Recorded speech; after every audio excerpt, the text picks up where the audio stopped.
Start कर रहे हैं। लास्ट क्लास में मेरे ख्याल में यहाँ तक डिस्कशन हो गया था आप लोगों का। आज एक नया टॉपिक है सैंपल एरर और स्टैंडर्ड एरर ऑफ मीन। ठीक है, लिखो मत, समझते जाओ, जो फॉर्मूला है वो लिख लेना, बाकी फिर क्वेश्चन अटेम्प्ट करेंगे। ठीक है, तो दो चीज है, एक है आपके सैंपल एरर और दूसरा है आपके स्टैंडर्ड एरर। सैंपल एरर का क्या मतलब है थोड़ा पढ़ के देखो एक बार। The difference between a population parameter and a sample statistic is known as sampling error calculated for two different sample of same size. ठीक है, इसमें थोड़ा सा टाइपिंग में गड़बड़ हो गया। The difference between population parameter नहीं होना चाहिए था, ये होना चाहिए था कि स्टैटिस्टिक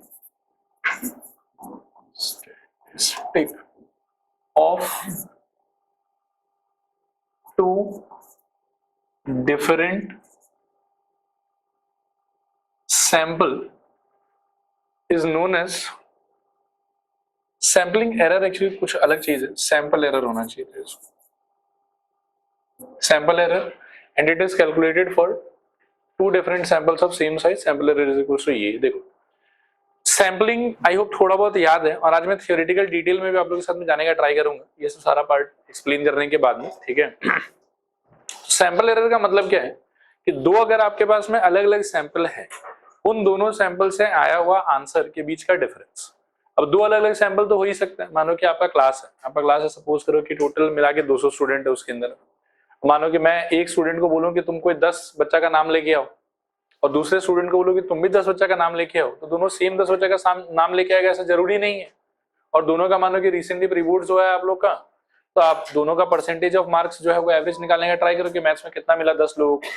तो मान लो कि एक बच्चा ए है, उसको मैंने बोला कि तुम रैंडमली अपने क्लास से 10 बच्चा का अप्लाइड मैथ्स का मार्क्स जो है उसका एवरेज करके लाओ अपने क्लास से, तो वो एक एवरेज करके लाएगा मेरे लिए। और फिर सपोज करो कि दूसरा बच्चा बी है, मैं उसको भी बोलूँ कि तुम भी अपने हिसाब से 10 लोगों से बात करो, देखो कि सबको अप्लाइड मैथ्स में कितना कितना मिला है, और 10 लोगों का अप्लाइड मैथ्स का तुम हमको एवरेज ला के दो। तो जो ए अपने हिसाब से 10 बच्चा सेलेक्ट करेगा वो ए का सैंपल होगा, और जो बी अपने हिसाब से 10 बच्चा सेलेक्ट करेगा वो बी का सैंपल होगा। दोनों का दोनों सेम पॉपुलेशन आपके क्लास से ही तो आ रहा है। और मान लो कि पूरा क्लास जो 200 स्टूडेंट का मान के चले, तो 200 स्टूडेंट हो गया आपके पूरे क्लास का साइज, ये आपका पॉपुलेशन इस कॉन्टेक्स्ट के अंदर में। अब जो ए मेरे को आंसर फीड करेगा या रिपोर्ट करेगा, और जो बी मेरे को आंसर रिपोर्ट करेगा, सिंस 10 बच्चा दोनों का सेम नहीं है, तो ऑब्वियसली दोनों का जो मीन है वो सेम रहेगा या अलग अलग रहेगा? अलग अलग रहेगा। अब इस दोनों का दिया हुआ रिपोर्ट के हिसाब से जो मीन है, उस मीन के बीच का जो डिफरेंस है उसको हम लोग बोलेंगे सैंपल एरर। ठीक है, मतलब सेम पॉपुलेशन से इफ यू एक्सट्रैक्ट 2 और मोर सैंपल्स, और फिर सैंपल के हिसाब से किसी एक चीज का कैलकुलेशन आप करते हैं, that might be mean, that may be variance, that may be standard deviation, that may be sample proportion, कुछ भी हो सकता है। तो जब आप दो अलग अलग सैंपल के लिए सेम कैलकुलेशन परफॉर्म करेंगे, और सैंपल अगर सेम सोर्स यानी कि सेम पॉपुलेशन से आया है, तो सैंपल से आने वाला calculation may be same, may not be same. तो अगर डिफरेंट डिफरेंट मान लो कि है दोनों का, तो उसके बीच का जो डिफरेंस है उसी डिफरेंस को हम क्या बोलेंगे? Sample error. क्लियर है मेरे ख्याल में? तो ये हो गया सैंपल एरर। अब सैंपल एरर में वही है कि कोई एक मार्क का क्वेश्चन आ सकता है कि एक सैंपल का मान लो कि मीन इतना आया, दूसरे सैंपल का मीन इतना आया, बताओ सैंपल एरर क्या होगा? दोनों का डिफरेंस आपको ले लेना। ऑप्शंस वगैरह अगर रहेगा तो देख लेना, इसका आंसर वैसे पॉजिटिव भी हो सकता है और नेगेटिव भी हो सकता है, डिपेंडिंग ऑन कि कौन सा बड़ा है कौन सा छोटा है। अच्छा, कभी कभार ऐसा रहता है कि एक डेटा आपको सैंपल के बारे में बताएगा और दूसरा डेटा आपको मानो कि पॉपुलेशन के बारे में बता देगा। बोले सैंपल से जब कैलकुलेट किया, अब सपोज करो कि ऐसे मैंने बोला किसी को, 2 बच्चे को बोला कि तुम जाओ अपने क्लास का अप्लाइड मैथ्स का मार्क्स का एवरेज लाके हमको दो। अब एक बच्चा क्या कि थोड़ा वो सोशली इतना ज्यादा एक्टिव नहीं है, उसका 10 लोगों से ही बातचीत होता है, तो वो 10 लोगों का लाके दे दिया। और एक मानो कि एक बच्चा है युग के जैसा, उसका सबसे कॉन्टैक्ट है, तो मानो कि सबको फोन कर लिया पूरा 200 स्टूडेंट को, और सबका मार्क्स लेके एवरेज करके लाके दे दिया। तो एक डेटा मेरे पास में 10 बच्चे के हिसाब से है, एक डेटा मेरे पास में पूरे पॉपुलेशन के हिसाब से, तो उस सिचुएशन में भी हम सैंपल एरर निकाल सकते हैं। ठीक है, जो 10 बच्चा वाला आंसर है मेरे पास में और जो पूरे डेटा का आंसर है मेरे पास में, उसके बीच का जो डिफरेंस है उसको भी हम क्या बोलेंगे? Sample error. क्लियर है मेरे ख्याल में? तो कभी कभार हो सकता है कि दोनों सैंपल का ही मीन अवेलेबल हो आपको, कभी कभी हो सकता है कि सैंपल का मीन हो और साथ में पॉपुलेशन का भी हो। ठीक है, और कभी कभार ये इक्वल नहीं होना चाहिए था, इसको भी और होना चाहिए था। कभी कभार ऐसा हो सकता है कि दोनों पॉपुलेशन का ही डेटा हो आपके पास, μ1 μ2। सेम साइज होना जरूरी नहीं, क्योंकि अल्टीमेटली तो आप एवरेज निकाल लोगे ना, जरूरी नहीं। ठीक है, बस आपके पास में मीन रहेगा, दो अलग अलग सोर्स से अवेलेबल, दोनों हो सकता है कि या तो सैंपल से आया होगा, एक सैंपल से आया होगा, एक पॉपुलेशन से आया होगा, दोनों पॉपुलेशन से आया होगा, तो बस वो जो भी आंसर आपके पास में है उसके डिफरेंस पे हम लोग क्या बोलेंगे, सैंपल एरर। क्लियर है मेरे ख्याल में? हो सकता है कि पॉपुलेशन में दो ठो, एक मानो कि क्लास 11 का ले लें, क्लास 12 का ले लें, तो क्लास 12 वाला अपने आप में एक तरीके से सोचें तो पॉपुलेशन भी हो सकता है, स्कूल के कॉन्टेक्स्ट में सोचे तो वही चीज फिर सैंपल हो जाएगा। ठीक है, तो वो क्वेश्चन में वैसे क्लियर रहेगा। कहने का मतलब ये है कि जो अलग अलग आंसर आपके पास अवेलेबल है मीन के नाम पे, उनका डिफरेंस आपका सैंपल एरर हो गया। या दो अलग अलग डेटा आपके पास में अवेलेबल है वेरिएंस के नाम पे, उसका डिफरेंस आपका सैंपल एरर हो गया। दो अलग अलग डेटा है आपके पास अवेलेबल स्टैंडर्ड डेविएशन के नाम पे, उनका डिफरेंस ही आपका सैंपल एरर हो गया। क्लियर है मेरे ख्याल में? नेक्स्ट देखो स्टैंडर्ड एरर ऑफ मीन। अब मीन के बारे में पहले थोड़ा सा डिटेल में एक डेफिनेशन समझा देता हूं, हालांकि ये सेम डेफिनेशन आप ऐसा समझो कि वेरिएंस पे भी अप्लाई होगा, स्टैंडर्ड डेविएशन पे भी अप्लाई होगा। ठीक है, तो देखो स्टैंडर्ड एरर ऑफ मीन में क्या लिखा हुआ है, the standard error of the mean और simply standard error indicates how different the population mean is likely to be from a sample mean. It tells you how much sample mean would vary if you were to repeat the study using same samples within a single population. पढ़ के देखो एक बार, थोड़ा एक minute सोच भी लो, कुछ अगर समझ में आ रहा तो बाकी फिर मैं अपने लैंग्वेज में बोलूंगा। ठीक है, करें बात। सबसे पहले तो आप एक बात को समझो कि ये जो इन्फ्रेंशियल स्टैटिस्टिक्स का पूरा ओवरऑल प्रोसेस है ना, ये प्रोसेस ही इतना बेकार है कि कभी भी इससे 100% एक्यूरेट आंसर तो आ ही नहीं सकता। आया बात समझ? कहीं ना कहीं हम मार तो रहे हैं तुक्का, तो 100% एक्यूरेसी से तुक्का हम कभी भी नहीं मार पाए। क्लियर है? पहला पॉइंट तो ये है। दूसरा पॉइंट ये है कि जब आप अलग अलग सैंपल उठाइएगा सेम पॉपुलेशन के अंदर से और कैलकुलेशन कीजिएगा, सैंपल का साइज अगर आप सेम भी मेंटेन रखते हैं, still it is not necessary कि आपका जो आंसर है फाइनल वो सेम है।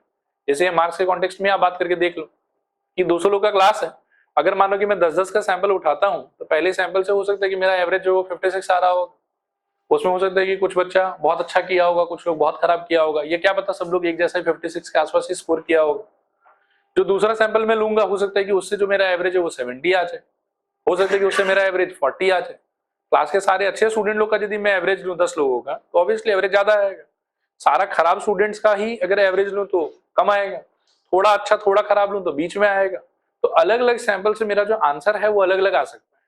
लेकिन इस पूरे सिचुएशन में क्लास का जो एक्चुअल एवरेज है, 200 बच्चा का जो एग्जैक्ट एवरेज है, वो तो चेंज होते रहेगा कि वो फिक्स रहेगा अपने जगह पे, वो तो अपने जगह पे फिक्स ही रहेगा। तो सैंपल जो आपको आंसर बता रहा है that will never be 100% accurate. पहला बात तो ये।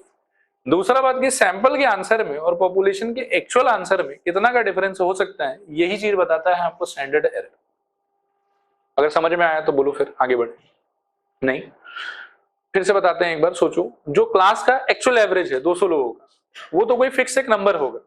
दो हमको पता रहे नहीं पता रहे वो एक अलग बात है, लेकिन वो तो अपने आप में फिक्स रहेगा।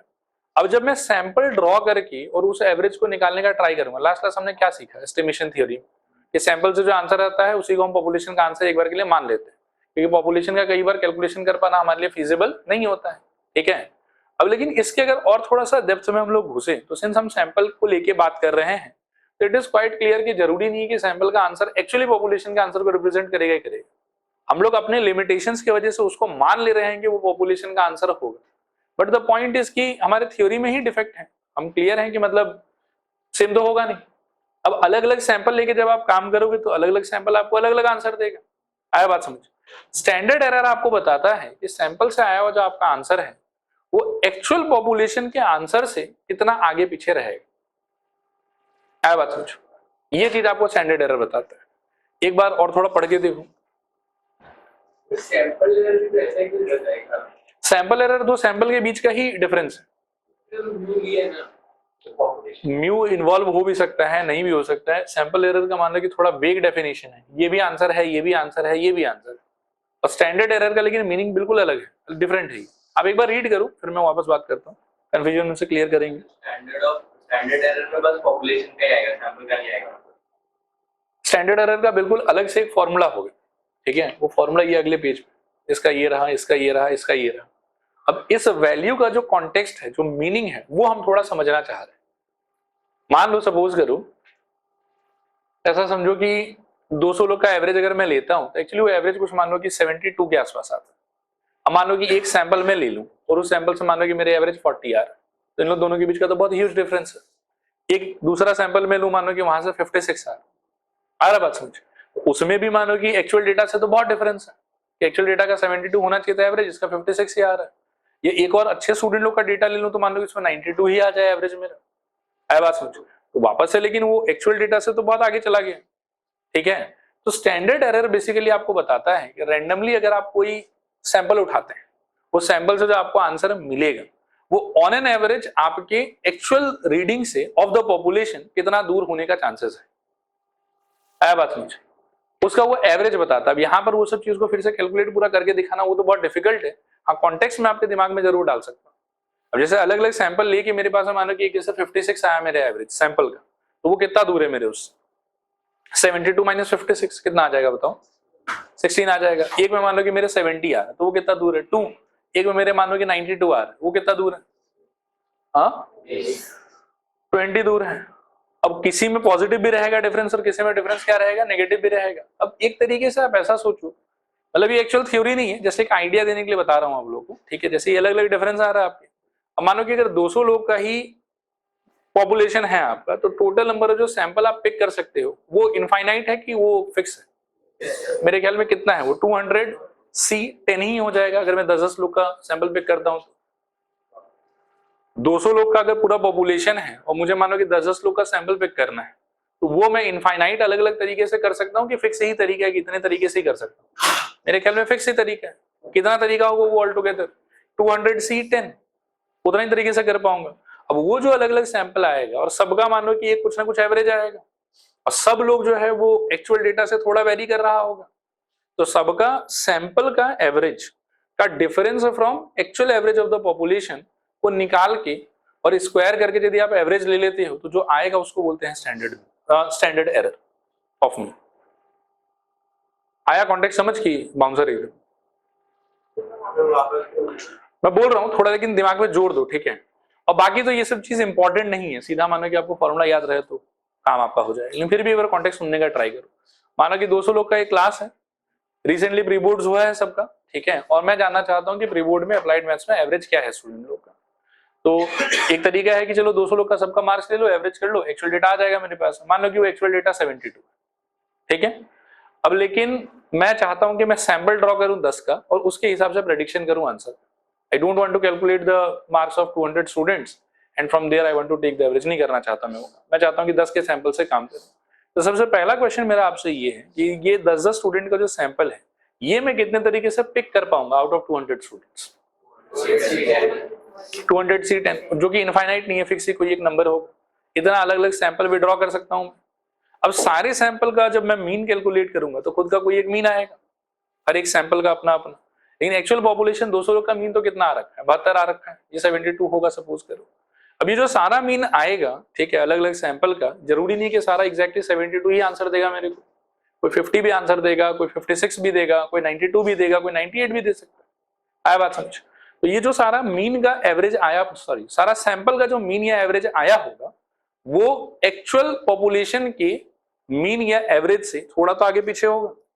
अब इनके बीच का जो आगे पीछे का अमाउंट है इसको पहले कैलकुलेट करो आप, सारे मीन का average minus actual average of the population, तो आपको एक डेविएशन मिलेगा, ठीक है। इस डेविएशन का स्क्वायर कर लो और उसका एवरेज ले लो और जो आपको मिलेगा वो होता है स्टैंडर्ड एरर टेक्निकली। आया बात समझ। एक बार और पढ़ के देखो, हालांकि इस प्रोसेस से हमको कभी जाना नहीं है ये, लेकिन एक्चुअल कॉन्टेक्स्ट है व्हाट इज स्टैंडर्ड एरर, उसी बात पढ़ के देखो एक बार फिर से। आओ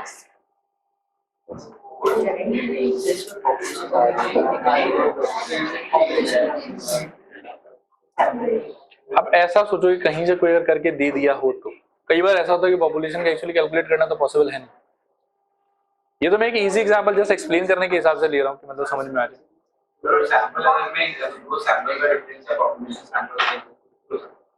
स्टैंडर्ड एरर में, सैंपल एरर में कुछ भी हो सकता है, वैसे फालतू चीज। उसमें डिपेंड करेगा कि हमको डेटा क्या चीज का दिया हुआ है। हमको जिसका भी डेटा दिया हुआ रहेगा, माना कि 2 अलग अलग मीन बताया हुआ रहेगा हमको, उस मीन का डिफरेंस हमारे लिए सैंपल एरर है बस, ठीक है। ठीक है, स्टैंडर्ड एरर का मीनिंग समझ में आया। अब स्टैंडर्ड एरर ऑफ मीन भी हो सकता है, स्टैंडर्ड एरर ऑफ वेरिएंस भी हो सकता है, standard error of standard deviation भी हो सकता है, या स्टैंडर्ड एरर ऑफ प्रोपोर्शन भी हो सकता है। तो सबके स्टैंडर्ड एरर का एक एक फॉर्मूला होता है और वो फॉर्मूला हमको जो है वो याद रखना है, ठीक है। सबसे पहला फॉर्मूला देखो, standard error of sample mean अच्छा, स्टैंडर्ड एरर को कई बार लिटरेचर के पॉइंट ऑफ व्यू से स्टैंडर्ड डेविएशन भी बोला जाता है। मैं एक बार और पूछता हूँ, ये क्लियर हुआ कि नहीं क्लियर हुआ? कॉन्सेप्चुअली क्लियर है ये कि आप जब सैंपल ड्रॉ करोगे तो आप लिमिटेड नंबर ऑफ सैंपल ही निकाल सकते हो, और लिमिटेड नंबर ऑफ सैंपल का खुद का कोई ना कोई स्टैटिस्टिक का वैल्यू होगा। If you are calculating mean तो सबका मीन अलग अलग होगा, ठीक है। और पॉपुलेशन का भी एक्चुअली कुछ एक मीन होगा, और सैंपल लोग का जो मीन आया हुआ होगा वो मीन का पॉपुलेशन मीन से कुछ तो डिफरेंस एग्जिस्ट करेगा। इस डिफरेंस के स्क्वायर का एवरेज जो है वही एक तरीके से क्या रिप्रेजेंट करता है, स्टैंडर्ड एरर। लेकिन ये प्रोसेस अपने आप में इतना कॉम्प्लिकेटेड है कि मैनुअली तो हम इसको कर नहीं पाएंगे, तो बहुत कुछ एजम्पशन लेके स्टैटिस्टिशियन लोग इस फॉर्मूले पे पहुंचे और हमको सीधा ये फॉर्मूला यूज करना है, ठीक है। Sigma divided by what, root over n. Sigma क्या हो गया? सिग्मा हो गया आपके पॉपुलेशन का स्टैंडर्ड डेविएशन, और एन क्या हो गया आपके पॉपुलेशन का पॉपुलेशन साइज, ठीक है। Sorry, not population size, sample size, number of elements in your sample. Clear है मेरे ख्याल में? फिर मैं दूसरा बात ये बोल रहा था कि वैसे तो मैंने स्टैंडर्ड एरर बोल के इसको एड्रेस किया है, लेकिन कई बार क्वेश्चन में स्टैंडर्ड एरर की जगह आपसे स्टैंडर्ड डेविएशन ऑफ मीन भी पूछा जा सकता है। तो standard deviation of sample mean भी अगर पूछे आपसे, मतलब वो स्टैंडर्ड एरर ही पूछ रहा है, वही उसका फॉर्मूला हो। क्लियर है मेरे ख्याल में? फिर नेक्स्ट आता है आपके स्टैंडर्ड एरर ऑफ वेरिएंस। तो जैसे ये डेफिनेशन मैंने बताया, इसमें सारा मीन हटा के आप वेरिएंस लगा दो, और जो अंडरस्टैंडिंग मैंने इसके लिए समझाया आपको, सेम अंडरस्टैंडिंग वेरिएंस के लिए भी एग्जिस्ट करता है। एक बार उस पर भी बात कर लेते हैं। मान लो कि मेरे पास में बहुत सारा सैंपल है, हर सैंपल का अगर मैं इंडिविजुअली वेरिएंस कैलकुलेट करूं तो कुछ एक डेटा आएगा मेरे पास में, और पॉपुलेशन का भी अपना कुछ एक वेरिएंस एग्जिस्ट करेगा। तो सैंपल से आया हुआ वेरिएंस का डेटा और पॉपुलेशन का वेरिएंस के बीच में कुछ तो डिफरेंस होगा। सैंपल मेरे पास में बहुत सारा है, तो बहुत सारा मेरे पास में डिफरेंस भी आएगा। फिर उन सारे डिफरेंस का स्क्वायर करके अगर अगर आप एवरेज कैलकुलेट करते हो तो वो एवरेज रिप्रेजेंट करेगा किसको? स्टैंडर्ड एरर ऑफ वेरिएंस को, ठीक है। तो definition is again not important for us, हमारे लिए तो ये फॉर्मूला इंपॉर्टेंट है, इससे हम कैलकुलेट करेंगे उसको। तो स्टैंडर्ड एरर ऑफ वेरिएंस या स्टैंडर्ड डेविएशन ऑफ वेरिएंस क्या हो जाएगा? Sigma square divided by root over n by 2, ठीक है। फिर नेक्स्ट आता है आपके standard error of standard deviation. अब इसमें ये वाला लिटरेचर यूज नहीं होता है कि standard deviation of standard deviation, अजीब लगेगा थोड़ा सुनने में, बाकी इसमें हम स्टैंडर्ड एरर वाला वर्ड यूज करें। इसका भी हम कॉन्टेक्स्ट ले सकते हैं कि बहुत सारा सैंपल है मेरे पास में, हर सैंपल का इंडिविजुअली अगर मैं चाहूं तो स्टैंडर्ड डेविएशन कैलकुलेट कर सकता हूं, और पॉपुलेशन का भी एक्चुअली कोई एक स्टैंडर्ड डेविएशन तो होगा। तो सारा सैंपल का आया हुआ स्टैंडर्ड डेविएशन और पॉपुलेशन का स्टैंडर्ड डेविएशन के बीच में कुछ एक डिफरेंस होगा, उस डिफरेंस का स्क्वायर करो, एवरेज निकालो, और जो आंसर वहां से आएगा that is going to represent standard error of standard deviation.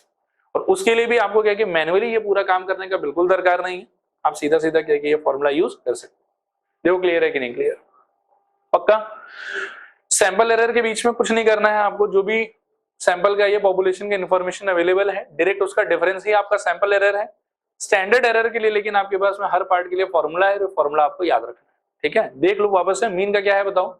Sigma divided by root over n. बोलो जोर से बोलो, sigma divided by root over n variance के लिए, sigma square divided by root over n by 2, और standard deviation के लिए sigma divided by root over 2n, ठीक है। मेरे ख्याल में एक दो क्वेश्चन है, करके देखूं।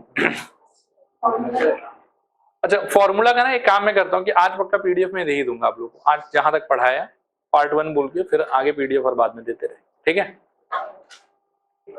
एक बार लिखोगे, लिख लो।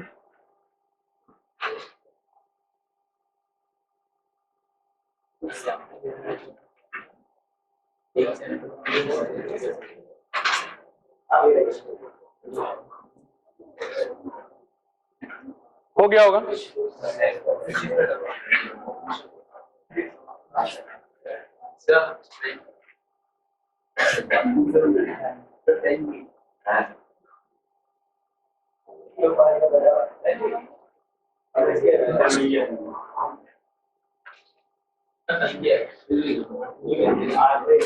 ठीक है, चलो देखते हैं आगे। इस क्वेश्चन को देखो एक बार फटाफट, और करो कैलकुलेशन करो, क्या आ रहा है बताओ। हाँ, ये एग्जांपल,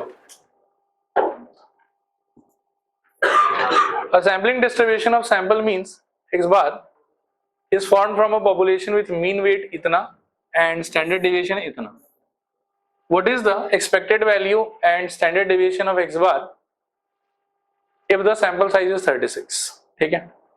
एक्सपेक्टेड वैल्यू एक वर्ड है जो हम प्रोबेबिलिटी के टाइम से ही देखते आ रहे हैं। एक्सपेक्टेड वैल्यू हम किसके लिए यूज करते थे? मीन के लिए यूज करते थे। एक्सपेक्टेड वैल्यू का आंसर तो डायरेक्टली ही दिया हुआ है, लिखो here expected value expected value is equals to mu is equals to 60। इस पार्ट में कोई कैलकुलेशन की दरकार ही नहीं था, ठीक है। और ये जो लाइन है कि स्टैंडर्ड डेविएशन ऑफ एक्स बार, इसका क्या मतलब हो गया, क्या पूछ रहा है आपसे, स्टैंडर्ड एरर पूछ रहा है आपसे। Standard error equals to formula क्या था, sigma divided by root over n. Sigma कितना दिया हुआ है यहाँ पे 9 और रूट ओवर एन कितना हो जाएगा 36। तो ये हो जाएगा मेरे ख्याल में 9 डिवाइडेड बाय 6, बताओ डिवाइड करिए कितना आ रहा है 1.5। ये आपका आंसर स्टैंडर्ड एरर का, ठीक है मेरे ख्याल में। हाँ देखो प्लस माइनस का भी मैं एक बार बता देता हूँ, ये भी एक कंफ्यूजन है। अगर सपोज करो कि x इक्वल्स टू रूट 25 कहीं लिखा हुआ है ना, यहाँ पर आप सिर्फ 5 लोग, लेकिन अगर आपके पास लिखा हुआ एक्स स्क्वायर इक्वल्स टू 25, आप यहाँ से सॉल्व कर रहे हो कि x equals to root over 25, तब you are suppose to take plus minus both and your answer will be plus minus 5। लेकिन अगर चला के पहले से रूट पहले से लगाया हुआ है, आप रूट को क्रिएट नहीं कर रहे हो, तो प्लस माइनस आप नहीं लगाओ, ठीक है। ये चीज का थोड़ा ध्यान रखें, कंफ्यूजन रहता है इसमें भी, ठीक है। ये वाला इसको ट्राई करो, हो गया कितना आया बताओ 1/14, ठीक है। मैं लिख नहीं रहा हूँ, एक्सपेक्टेड वैल्यू तो डायरेक्टली पता चल जाएगा हम लोग कितना होगा 55। और स्टैंडर्ड एरर की अगर बात करें तो फॉर्मूला आपका हो गया sigma divided by root over n. Sigma आपको दिया हुआ है 8 और रूट ओवर एन के नाम पे क्या हो जाएगा, रूट ओवर सैंपल साइज है 49, तो ये हो जाएगा 8/7 और कैलकुलेट करके 1.14, ठीक है मेरे ख्याल में। इसको ट्राई करो,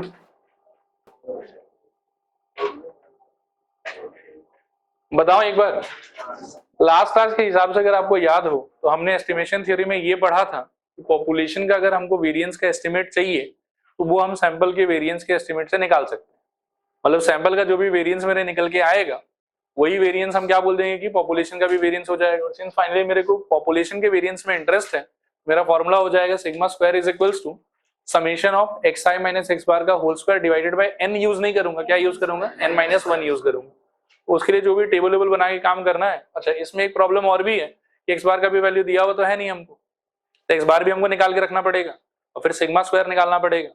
सिग्मा स्क्वायर एक्स बार और एन वेन सब कुछ पता चलने के बाद में आगे चल के आपको वेरिएंस का ही क्या निकालना है, स्टैंडर्ड एरर। उसका फॉर्मूला क्या था, sigma square divided by root over n/2। तो सारा काम करना है, लिखूं सैंपल मीन के लिए उसके। हालांकि एक्स बार जो है वो दोनों मतलब पॉपुलेशन मीन के लिए भी फॉर्मूला तो सेम ही है, ठीक है, सिंबल ही डिफरेंट है, म्यू आ जाता है। लिखो x bar is equals to 4 + 6 + 8 + 10 divided by कितना 1 2 3 4 क्या हो जाएगा बताओ 28 डिवाइडेड बाय 4 और कट क्या आ जाएगा मेरे ख्याल में 7। एक्स बार आपका कितना आ गया 7। फिर नेक्स्ट आपको याद होगा कि टेबल बनाना था एक्स आई माइनस एक्स बार और फिर क्या करना था इसका स्क्वायर, ठीक है। तो एक्स आई का आंसर क्या क्या हो जाएगा 4 6 8 10। एक्स बार से माइनस करोगे तो मेरे ख्याल में -3 फिर -1 1 और 3 स्क्वायर करोगे तो क्या आ जाएगा 9 1 1 और 9। सम टोटल कितना होगा 20। अब यहां से क्या होगा बताओ, यही वेरिएंस कैलकुलेट कर लेते हैं। Sigma square equal to formula क्या था summation x i minus x bar का whole square divided bye n-1। तो ऊपर आपके पास रहेगा मोस्ट प्रोबेबली 20 और नीचे क्या रहेगा बताओ कितना डेटा है 4 है ना, तो कितना हो जाएगा बताओ 6 पॉइंट कैसे होगा, अच्छा n-1 होगा, सॉरी क्या कर रहा हूँ बाई 3, तो कितना हो जाएगा बताओ 6.67 टाइप आ जाएगा कुछ, ठीक है। ये आ गया सिग्मा स्क्वायर का वैल्यू। आगे लिखो standard error is equals to variance का स्टैंडर्ड एरर चाहिए तो formula will be sigma square by root over n/2। So sigma square का वैल्यू कितना है 6.67 डिवाइडेड बाय रूट ओवर कितना 4/2 और 6.67 डिवाइडेड बाय ये आ जाएगा रूट ओवर 2। आप चाहो तो इसको ऐसा कर सकते देखो √2 को ऊपर खींच लो, मतलब रैशनलाइज कर लो, तो 6 पॉइंट, अच्छा 6-7 को कैलकुलेशन इजी रखने के लिए हम थोड़े टाइम के लिए 6-6 भी सोच लें, क्या तो फर्क पड़ेगा, ठीक है। और ऊपर आ जाएगा अपने पास में √2 डिवाइडेड बाय नीचे कितना रहेगा 2। अब ये आराम से कट जाएगा 3.33, दिस इज इक्वल्स टू 3.33 √2, और √2 का वैल्यू आपको याद रखना होगा 1.41, तो 3.33 इंटू 1.41, अब ये कैलकुलेशन करो, देखो कितना आ रहा है। देखो सेव तो ये कि कर दो, बाकी नहीं है टाइम तो छोड़ देना, कोई बात नहीं। कितना आ रहा है बताओ, 4.6 कितना, 4.69, ठीक है, छोड़ सकते हो, ठीक है।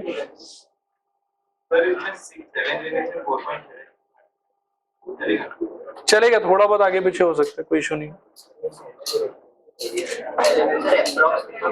हाँ नहीं, नहीं लिखने से भी हो। अच्छा सुनो, डन, यहाँ तक समझ में आया पूरा?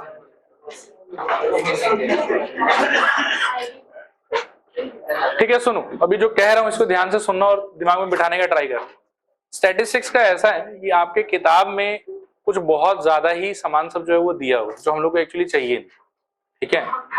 एस्टिमेशन थ्योरी हम लोग को चाहिए, वो मैंने पढ़ा दिया। उसके बाद में इंटरवल एस्टिमेशन बोल के एक पार्ट है आपकी किताब में जो नहीं चाहिए हम लोग को। दूसरा, उसके बाद में यहाँ पे किताब में जेड टेस्ट। अब जेड टेस्ट भी क्या है कि बोर्ड एग्जाम में तो नहीं चाहिए, सीयूईटी का सिलेबस आने तो देख लेंगे उसमें जेड टेस्ट चाहिए कि नहीं चाहिए। इन बोर्ड एग्जाम में जेड टेस्ट भी नहीं चाहिए, बोर्ड एग्जाम के सिलेबस में सिर्फ आपको चाहिए टी टेस्ट, ठीक है। तो हम डायरेक्टली क्या है कि टी टेस्ट की तरफ ही जाएंगे, लेकिन उसके पहले जो है वो बहुत सारा आप ऐसा समझो कि ग्राउंड वर्क करना पड़ेगा। ग्राउंड वर्क मैं आज की क्लास में करने का ट्राई करूंगा, और अगला क्लास जब हम मिलेंगे तो हम लोग हाइपोथेसिस से ही सीधा स्टार्ट करेंगे हर चीज, ठीक है। लेकिन आज का ग्राउंड वर्क बहुत इंपॉर्टेंट है, अगर ये सब चीज दिमाग में रहेगा तो ही आपको हाइपोथेसिस टेस्टिंग ये सब समझ में आएगा, ठीक है। यहां तक मेरे ख्याल में सब कुछ क्लियर है। एक बार शुरू से रिमाइंड कर लेंगे क्या क्या पढ़ लिया अभी तक, मेरे ख्याल में कर लेते हैं, सेफ रहेगा। देखो ध्यान से स्टार्ट कर रहे हैं। पहले हमने बात किया था कि डिस्क्रिप्टिव स्टैटिस्टिक्स क्या होता है, फिर हमने बात किया था कि इन्फरेंशियल स्टैटिस्टिक्स क्या होता है। डिस्क्रिप्टिव स्टैटिस्टिक्स में मोस्टली हम कैलकुलेशन के बारे में सोचते हैं, क्या क्या चीज का calculation, mean, variance, standard deviation, तीन ही इंपॉर्टेंट है हमारे लिए, बाकी को छोड़ दो। और इन्फरेंशियल स्टैटिस्टिक्स में क्या होता है कि पॉपुलेशन के बारे में तुक्का मारना है सैंपल के हेल्प से। पॉपुलेशन के बारे में क्या करना है, तुक्का मारना है, किसके हेल्प से, सैंपल के हेल्प से। अभी सैंपल पॉपुलेशन है क्या मतलब है, तो जो भी लार्ज या बड़ा डेटा का पार्ट होगा, ये बड़ा डेटा होगा, वो बेसिकली हो गया पॉपुलेशन। बड़े डेटा से डील करना डिफिकल्ट होता है, ठीक है, इसीलिए हम छोटे उसके पार्ट से डील करते हैं, उस पार्ट को क्या बोलते हैं हम लोग, सैंपल। उसके बाद में है स्टैटिस्टिक्स और स्टैटिस्टिक्स नहीं, स्टैटिस्टिक और पैरामीटर। स्टैटिस्टिक का मतलब क्या हो गया, सैंपल के बारे में कुछ भी कैलकुलेशन करोगे वो स्टैटिस्टिक होगा, और पॉपुलेशन के बारे में कुछ भी प्रेडिक्शन करोगे या कैलकुलेशन करोगे तो वो क्या हो गया, पैरामीटर हो गया। Statistic small letter, parameter capital letter, clear है मेरे ख्याल में। तो किसके लिए क्या लेटर वो यहाँ लिखा हुआ है, सैंपल मीन के लिए क्या हो जाएगा x बार, सैंपल वेरिएंस के लिए क्या हो जाएगा s square, sample standard deviation के लिए क्या हो जाएगा s, सैंपल प्रोपोर्शन के लिए क्या हो जाएगा p बार, पॉपुलेशन मीन के लिए क्या हो जाएगा म्यू, पॉपुलेशन वेरिएंस के लिए क्या हो जाएगा sigma square, population standard deviation के लिए क्या हो जाएगा सिग्मा, और पॉपुलेशन प्रोपोर्शन के लिए क्या हो जाएगा p। उसके बाद में था फॉर्मूलाज। सैंपल मीन अगर चाहिए तो क्या होगा, x bar is equals to summation xi divided by n, sample variance चाहिए तो summation xi minus x bar का whole square upon n, sample standard deviation चाहिए तो रूट ओवर वेरिएंस सोच लो उसको, सैंपल प्रोपोर्शन में क्या चाहिए, फेवरेबल बाय टोटल ही याद रख लो इसको, ठीक है। उसके बाद में एस्टिमेशन थ्योरी बोलता है कि पॉपुलेशन मीन और सैंपल मीन क्या होना चाहिए, सेम, उसके हिसाब से फॉर्मूला इसका आ गया, सिंबल खाली चेंज हो गया। फिर एस्टिमेशन थ्योरी बोलता है कि पॉपुलेशन वेरिएंस और सैंपल वेरिएंस भी सेम होना चाहिए, लेकिन इसमें एक झमेला है कि किताब में इसके लिए फॉर्मूला हमेशा क्या यूज किया जाएगा, n-1, मतलब फाइनल टारगेट अगर पॉपुलेशन में कमेंट करना है तो we will go for n-1, बाकी पॉपुलेशन में कमेंट करना अगर आपका फाइनल टारगेट नहीं है तो you should use n in the denominator. फिर same goes for standard deviation और पॉपुलेशन प्रोपोर्शन तो सेम ही है, because of which theory, estimation theory. Okay, उसके बाद में एग्जांपल्स था और लास्ट क्लास मेरे ख्याल में यही हम रुक गए थे। उसके बाद में आज हमने स्टार्ट किया, पहले हमने पढ़ा सैंपल एरर। सैंपल एरर मतलब दो अलग अलग सैंपल से सेम चीज का कैलकुलेशन करके अगर मैं इंफॉर्मेशन निकालूं तो since they are representing sample नहीं sample, therefore it is not necessary कि उनका आंसर सेम रहेगा, और उनके आंसर्स के बीच का जो डिफरेंस है वो आपके लिए क्या हो जाएगा, सैंपल एरर। नेक्स्ट आता है standard error of mean. Standard error of mean का कॉन्टेक्स्ट तो बहुत बड़ा है, कॉन्टेक्स्ट एक बार फिर बता देता हूँ। 200 लोग का क्लास है, 10-10 का सैंपल निकाल सकते हो। सारे सैंपल का अगर मीन कैलकुलेट करोगे इंडिविजुअली तो सबका आंसर अलग अलग होगा। अब ये सबका इंडिविजुअल आंसर का आप अगर पॉपुलेशन मीन के साथ में डिफरेंस निकालते हैं तो आपको कुछ ना कुछ डिफरेंस भी मिल जाएगा हर केस के अंदर में। किसी केस में हो सकता है कि वो डिफरेंस 0 भी हो, किसी केस में पॉजिटिव भी हो और किसी केस में नेगेटिव भी हो। फिर इन सारे डिफरेंसेस का आप अगर करते हैं स्क्वायर, और स्क्वायर करके जो आंसर आएगा उसका आप लेते हैं एवरेज, तो जो एवरेज निकल के आएगा उसी को बोला जाता है स्टैंडर्ड एरर।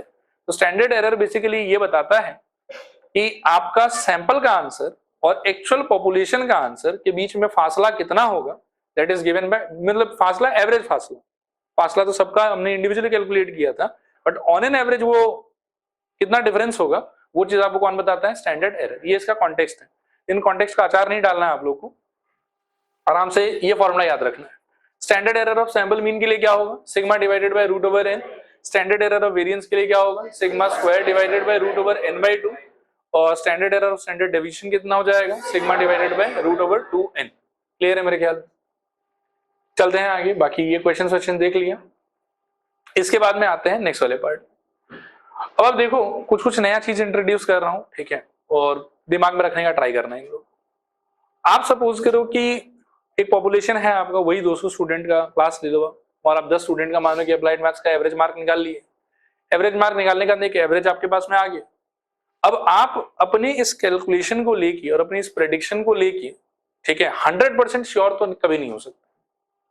कुछ अमाउंट ऑफ श्योरिटी होगा आपके माइंड में और कुछ अमाउंट ऑफ डाउट भी होगा। जैसे सपोज करो कि ट्रू एवरेज अगर आपको चाहिए तो जो 10 स्टूडेंट आपने पिक किया है उसमें क्या होना चाहिए आपको, कि 2 आपको लेना चाहिए एकदम सबसे क्लास का टॉप परफॉर्मर, 2 लेना चाहिए बिल्कुल बॉटम परफॉर्मर लोग, फिर आपको मानो कि और बचा हुआ 6 लेना चाहिए एकदम बीच वाले लोग, ढूंढ के चुन के कि अच्छा हाँ ये लोग मिडिल मोस्ट है तो इन लोग को लो। और यदि सैंपल आपने बहुत अच्छे से प्रिपेयर किया है तो आपका एवरेज क्लास का ट्रू पिक्चर रिप्रेजेंट तो करेगा। लेकिन यदि सैंपल पिक करने में आपके अंदर में कोई टाइप का बायसनेस आ गई कि आप ना स्टूडेंट का कैटेगरी नहीं देख रहे हो, आप देख रहे हो कि कौन मेरा दोस्त है, कौन मेरे से बात करता है, कौन मेरे को इजीली एक्सेसिबल है, ठीक है। किसी का फोन नंबर आपके पास होगा, किसी का फोन नंबर नहीं होगा, तो जिसका फोन नंबर नहीं है दो ही क्लास टॉपर, लेकिन आप उसको कंसिडर ही नहीं कर रहे हो। तो ऐसा अगर काम करोगे तो आपका सैंपल क्या है कि आपका सैंपल ढंग का सैंपल नहीं हो, एक बेकार सैंपल हो, और उस बेकार सैंपल से एक बेकार रिजल्ट आएगा। और आप कितना ही अच्छा सैंपल वैसे बना लो, ठीक है, लेकिन पॉपुलेशन का एग्जैक्ट ट्रू पिक्चर तो कभी भी रिप्रेजेंट नहीं हो पाएगा। तो इसीलिए इन्फ्रेंशियल स्टैटिस्टिक्स से जो भी कुछ हम डिक्लेयर करते हैं वो हम क्या बताओ, मतलब उसके पहले ना हमको एक लाइन अटैच करना होता है कि हम अपने आंसर को लेके इतना % कॉन्फिडेंट है। बात समझ, क्योंकि ये पूरा ओवरऑल प्रोसेस ही ऐसा है कि कभी भी 100% एक्यूरेट पिक्चर ऑफ पॉपुलेशन तो हमको दे ही नहीं सकता। तो हम अपने सैंपल को लेके, हम अपने कैलकुलेशंस को लेके कितना श्योर है कितना श्योर नहीं है, उस चीज को सोच के हमको अपना तुक्का डिक्लेयर करने से पहले एक लाइन लिखना होगा कि देखो हम जो ये तुक्का डिक्लेयर कर रहे हैं इसको लेके हम ना इतना ही कॉन्फिडेंट है। बात समझ, उस चीज को बोला जाता है कॉन्फिडेंस लेवल। क्या बोलते हैं बताओ, कि मैं अपने आंसर को लेके इतना कॉन्फिडेंट हूं। और अगर मैं अपने आंसर को लेके इतना कॉन्फिडेंट हूं, लेट्स से कि मैं 70% कॉन्फिडेंट हूं, तो immediately that itself, that statement itself declares कि मैं 30% कॉन्फिडेंट नहीं,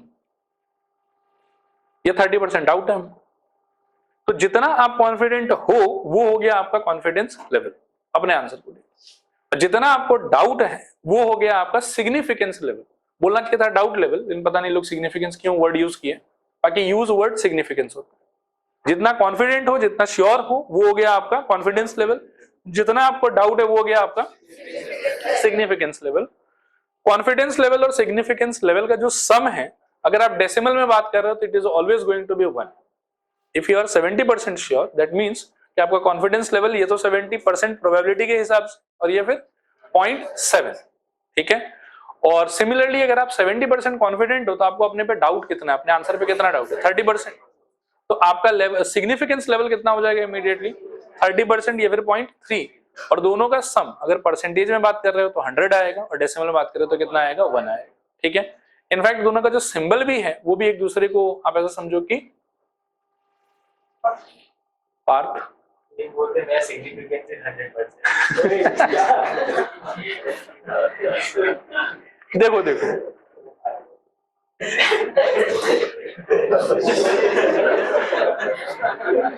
ये पिटेगा ही हमको लग रहा है, तो बहुत मन है पिटने की। अच्छा सुनो, पढ़ो एक बार, युग और पार्थ का झगड़ा तो चलता ही रहेगा। अच्छा देखो देखो यहाँ पे एक बार, confidence level, it is the probability और percentage of our conclusion being correct about the population parameter, और इसके लिए सिंबल यूज होता है 1 माइनस अल्फा। ये कहां से है वो आपको ये पढ़ के समझ में आ जाएगा। इट इज द प्रोबेबिलिटी और परसेंटेज ऑफ आवर कंक्लूजन, मतलब हमारा तुक्का, being incorrect about the population parameter, और ये डिनोट होता है हमेशा अल्फा से। ये कैसे डिनोट होता है, और आपको कॉन्टेक्स्ट समझ में आ गया कि ये रिप्रेजेंट क्या कर रहा है। सैंपलिंग जो पूरा का पूरा प्रोसेस ही है ना, वो कभी भी एक्यूरेट आंसर 100% पॉपुलेशन का हमको दे नहीं सकता है। ध्यान से सोच के मेहनत करके सैंपल क्रिएट करोगे तो ऑलमोस्ट आसपास का रिजल्ट आएगा, और कई बार ऑलमोस्ट आसपास का रिजल्ट नहीं आएगा। मैं इसका बहुत सारा एग्जांपल आपको दे सकता हूँ, ठीक है। एक जैसे, पता नहीं आप लोग न्यूज फॉलो करते हो कि नहीं, जब कोरोना आया था तो हार्वर्ड में एक हॉपकिंसंस बोल के, समझ रहे हो, मेडिकल साइंस का एक ब्रांच है उनका अपना, उन लोगों का डिक्लेरेशन था कि इंडिया में मिनिमम 20 करोड़ डेथ तो होना ही चाहिए, होना चाहिए, नहीं हुआ। फिर सिमिलरली जैसे भी मान लो कि पूरा वर्ल्ड जो है वो इकोनॉमिक स्लोडाउन को फेस कर रहा है, तो इंडिया के बारे में भी प्रेडिक्शन था कि मतलब बहुत बढ़िया करेगा तो 5% 4% का ग्रोथ कर लेगा, बाकी हम लोग 6.5% के आसपास है, ठीक है। तो मेरा कहना यह है आप लोगों को कि देखो, वो जो कैलकुलेशंस होता है ना, वो ऑब्वियसली उन लोग भी पूरा इंडिया को आके स्टडी नहीं करता है। वो लोग कहीं कहीं से तुक्का एक दो अपना सैंपल वैंपल उठाया, और फिर उसके बाद में उस रिजल्ट को कैलकुलेट किया, और उसके बेसिस पे पूरे कंट्री के बारे में प्रेडिक्शन कर दी। एंड सिंस वो सैंपल के थ्रू काम कर रहा है, तो there is a great chance कि उसका जो प्रेडिक्शन है वो भूल हो जाए। आया बात समझ, क्लियर है। और वो जो अपना तुक्का मारा, वो भी तो तुक्का ही मारा कि इंडिया का इकोनॉमी इतना रेट से ग्रो करेगा, या इंडिया में इतना डेथ हो जाएगा। अब वो जो तुक्का मारा उसके पहले वो भी कुछ बताया होगा ऐसा। आदमी लोग क्या है कि तुक्का मारने वाले पार्ट पे ज्यादा ध्यान देता है, इस चीज पे ध्यान नहीं देता, ठीक है, कि वो कितना कॉन्फिडेंटली इस बात को बोल रहा है। क्लियर है। तो ये जो है, सिंस आप काम जो कर रहे हो वो 100% एक्यूरेट नहीं हो सकता, तो आपको अपने आंसर पे कितना भरोसा है, भरोसा ये बताएगा, और अपने आंसर पे कितना शक है वो ये बताएगा। क्लियर है मेरे ख्याल में, आया समझ। शक के लिए सिंबल क्या है, अल्फा। भरोसे के लिए सिंबल क्या है, 1 माइनस अल्फा या फिर बीटा। शक और भरोसा मिला के ये तो 1 और या फिर 100%। क्लियर है मेरे ख्याल। एक बार ये नीचे का लाइन भी पढ़ के देख लो। If the confidence level is 0.01, then the significance level will be 0.99, and similarly if the confidence level is 1%, then significance level will be 99%। Symbols वगैरह को थोड़ा ध्यान रखना, कॉन्टेक्स्ट याद रखने का ट्राई करना कि इन सब कॉन्टेक्स्ट क्या है। चलो आगे फिर यहाँ से, इसके बाद में एक आखिरी चीज जो हम लोग को पढ़ना है, इसके बाद थियोरेटिकल स्टोरी में चलेंगे हम, ठीक है। यहाँ तक काम का चीज है, डिग्रीज ऑफ फ्रीडम, ठीक है। अब डिग्रीज ऑफ फ्रीडम क्या होता है एक बार पढ़ लो। The number of independent pieces of information used to calculate the statistic is called degrees of freedom. It is represented by V, और V में भी से टाइप करते समय मिला नहीं होगा, ऐसा V होना चाहिए, ठीक है। ये इसका exact symbol. If there is some one sample of size n, then the degree of freedom will be n-1. If there are two samples of size n1 and n2, the degree of freedom will be n1 minus n2 minus 2। इसको मैं थोड़ा समझाने का try करता हूँ, ठीक है। Suppose करो कि आपके क्लास में एक ऐसा बेंच है जिस बेंच पे 5 लोगों के लिए जगह है। कितने लोगों के लिए जगह बताओ, 5, और 5 ही स्टूडेंट सपोज करो कि आ रहा है, ठीक है ना। My question to you is कि इसमें से कितना लोग को अपना जगह चुनने का इंडिपेंडेंट चॉइस मिलेगा। क्यों 5 को क्यों नहीं, मतलब जब पहला आएगा उसको तो 5 खाली दिखेगा, तो वो अपने मर्जी से, मतलब यहाँ अच्छा लग रहा है, वहां अच्छा लग रहा है, जहां अच्छा लग रहा है बैठ जाओ, ठीक है। फिर दूसरे वाले के लिए भी 4 चॉइस तो बचेगा, क्योंकि पहला वाला एक को तो ऑक्युपाई कर लेगा। इसी तरीके से तीसरे वाले के लिए 2 चॉइस बचेगा, सॉरी गलत बोल रहा हूँ, 3 चॉइस बचेगा। दूसरे वाले के लिए 2 चॉइस बचेगा, लेकिन आखिरी वाले के लिए चॉइस नहीं बचेगा। आया बात समझ। तो इंडिपेंडेंस जो चॉइस का है वो सिर्फ कितने को मिल पाएगा, 4 को मिल पाएगा। टोटल कितना आदमी था, 5 आदमी। वही चीज यहाँ बताया हुआ है कि अगर आप सैंपल साइज लेते हैं n साइज का, तो डिग्री ऑफ फ्रीडम कितना हो जाएगा n-1। दो अलग अलग सैंपल लेते हैं तो दोनों का इंडिविजुअली मिला के डिग्री ऑफ फ्रीडम क्या हो जाएगा, ऐसा सोचो n1 सॉरी क्या बोल रहा हूँ, n1-1 प्लस n2-1 और मिला के ये प्लस होना चाहिए था, n1 प्लस n2-2 ऐसा रहेगा। क्लियर है मेरे ख्याल में? यहां पर आके डिग्री ऑफ फ्रीडम क्या हो गया, खत्म। ठीक है, और किताब से आप लोग कंफ्यूज मत होना, किताब में मैंने क्या क्या मना किया, क्या क्या नहीं पढ़ना है हम लोग को। जेड टेस्ट तो बिल्कुल ही नहीं पढ़ना है, उसके पहले इंटरवल एस्टिमेशन का भी एक एक्सरसाइज है, वो भी हम लोग को नहीं पढ़ना। सीधा किस पे जाना है हम लोग को, टी टेस्ट में जाना है। अब टी टेस्ट में मैं ले चलूंगा आप लोग को, अभी एक बार थोड़ा सा बैक चल दो। ठीक है, यहां तक जितना हमने पढ़ा है इसमें 50% स्टैटिस्टिक्स खत्म। अब लेकिन वो 50% का आप ऐसा समझो कि थियोरेटिकल स्टोरी लाइन भी है एक। ठीक है, वो स्टोरी लाइन को हम लोग थोड़ा सा समझने का ट्राई करते हैं। ठीक है, पढ़ा दिया पूरा का पूरा, जो पढ़ा दिया है ना उसका थियोरेटिकल स्टोरी थोड़ा बता रहा हूँ आप लोग कि वैसे कहां से आए, ये कैसे आए, क्यों आए, वो सब बात। ठीक है, दर्द होगा थोड़ा सा, लेकिन इन सारे से देखो इसमें जो भी थियोरेटिकल क्वेश्चन सेटअप होगा ना, ये एमसीक्यू एक पूछ लिया, उसमें पूछ लिया कि भाई ये कौन से कैटेगरी में फॉलो होता है, ये कौन सा टाइप का सैम्पलिंग वैम्पलिंग है, तो वो सब सारा का सारा आपको यही आंसर मिलेगा। तो उसको याद रखना बहुत इंपॉर्टेंट है। चलो देखो, डेफिनेशन, और definition of what, definition of inferential statistics read कर लो एक बार, बताया हुआ तो है ही। It is a branch of statistics through which inferences, inferences मतलब तुक्का, ये conclusions are drawn about a population by analyzing a sample drawn from that population. In other words, inferential statistics refers to the process of selecting a sample from a population and giving inference or conclusion about the whole population by the help of the selected sample. It has two important applications. They are estimation and hypothesis testing. Estimation हम complete कर चुके हैं, hypothesis testing will be our next part, वो अगले class में देखिए। ठीक है मेरे ख्याल में ये पेज। आगे चलो, नीड फॉर इन्फ्रेंशियल स्टैटिस्टिक्स, इसको पढ़ के फायदा नहीं है। नीड मैंने समझा दिया था, नीड यही है इसका कि ओवरऑल पूरे पॉपुलेशन पे सर्वे करना, ये कैलकुलेशन करना वो फिजिबल नहीं होता बहुत बार।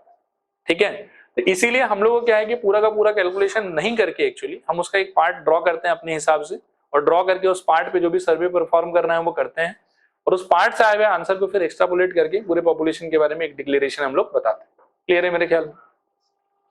फिर नेक्स्ट है some important terms related to inferential statistics. Population मेरे ख्याल में आप लोगों को समझ में आता ही है, लार्जर डेटा उसको क्या बोलते हैं हम लोग, पॉपुलेशन। फिर पॉपुलेशन भी दो टाइप का हो सकता है, फाइनाइट पॉपुलेशन और इनफाइनाइट पॉपुलेशन। ठीक है, फाइनाइट पॉपुलेशन मतलब मान लो कि बहुत बड़ा फैक्ट्री है, उसके अंदर बहुत सारा वर्कर है, लेकिन वो फाइनाइट पॉपुलेशन ही होगा। ठीक है, ये सपोज करो कि पूरे इंडिया का क्लास 10 का सारा स्टूडेंट्स आप मिला लो, तो उसका भी क्वांटिटी बहुत लार्ज होगा, लेकिन फाइनाइट पॉपुलेशन है। फिर आता है आपके infinite population, number of trees in India, ये सपोज करो number of stars in the sky. अब ये भी एक स्टडी का विषय हो सकता है। ठीक है, कि इंडिया में कितना ट्री है, वो कौन से कैटेगरी में फॉल करेगा, किससे फल मिलता है, किससे फूल मिलता है, किससे लकड़ी मिलता है, वो सब कैटेगराइज करो। तो इस टाइप का अगर कोई पॉपुलेशन आप लेते हो तो उसको क्या बोलेंगे हम लोग, इनफाइनाइट पॉपुलेशन। क्लियर है मेरे ख्याल में? फिर आता है सैंपल, सैंपल मतलब पार्ट ऑफ पॉपुलेशन। फिर सैंपल से रिलेटेड एक दो इंपॉर्टेंट चीज, इसको रीड कर लो वैसे। Any finite set of statistical individuals drawn from population for investigation is called sample. In other words, sample is smaller group of members of a population selected to represent the population. The number of statistical individual contained in a sample is called sample size. वैसे पता ही था आप लोग को, इसको थोड़ा याद रखें कि sample size का मतलब क्या है। नेक्स्ट देखो नोट, ये नोट बहुत इंपॉर्टेंट है। ये जो मैं अभी शुरू में आपको समझा रहा था कि प्रोसेस ही मतलब थोड़ा सा घटिया सा है, तो 100% एक्यूरेट आंसर तो ये कभी हमको दे नहीं पाएगा, उससे रिलेटेड ये एक नोट है। देखो, the information collected about population through a sample is not always accurate. In fact होना चाहिए था कि नेवर एक्यूरेट। ठीक है, this might be due to defective sampling और some other reason. Defective sampling मैंने आपको बोला ही कि क्लास का ट्रू पिक्चर अगर रिप्रेजेंट कराना है तो उसमें से दो एकदम होनहार विद्यार्थी होना चाहिए, दो ऐसा कि जब मतलब बिल्कुल जिससे टीचर लोगों को कोई उम्मीद नहीं है वो लोग भी होना चाहिए, और दो तीन ऐसा है कि जो मतलब है इस ग्रुप में लेकिन है पोटेंशियल के, मतलब वो उस ग्रुप में जा सकता है थोड़ा मेहनत करने से, दो तीन वो लोग भी होना चाहिए, तो फिर क्लास का ट्रू पिक्चर आएगा। आप अगर सारा होनहार ही ले लोगे तो फिर वो भी फेक पिक्चर है, और सारा यदि आप नीचे वाला ही ले लोगे तो भी फेक पिक्चर है। इसीलिए इसको हम लोग बोलते हैं डिफेक्टिव सैंपलिंग, कि सैंपल बनाने में ही गड़बड़ हो गया।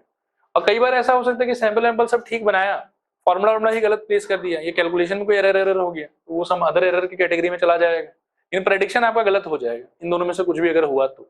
ठीक है, तो आगे देखो, the sampling errors can be reduced by increasing the size of the sample.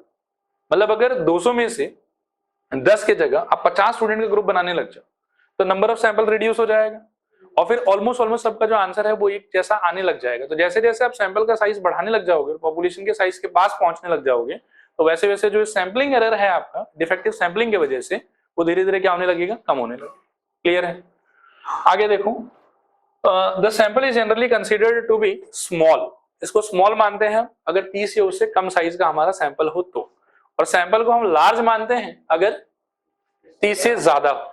ठीक है, is the number of observations in the sample. ठीक है, इसमें यही इंपॉर्टेंट था कि स्मॉल कब मानना है, 30 से कम वाले पे, और लार्ज कब मानना है, 30 से ज्यादा वाले पे।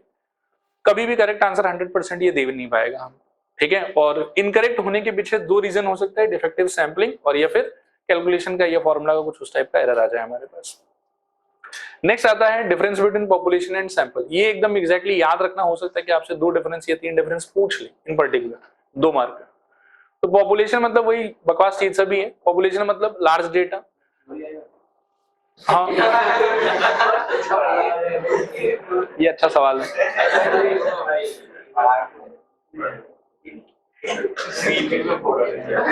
देखो कुछ लोग होते हैं, मैं बताता हूँ, मतलब हम तो अपने साइड से पूरा मेहनत करते हैं, उनका लेकिन क्या है कि पूरा अलग चलता है दुनिया। ठीक है, मतलब टेस्ट अच्छा हो गया तो बोलेंगे देखो बहुत मेहनत किया मैंने इसमें, इतना मेहनत किया कितना लिया है, वहां कहीं टीचर का कोई कंट्रीब्यूशन नहीं।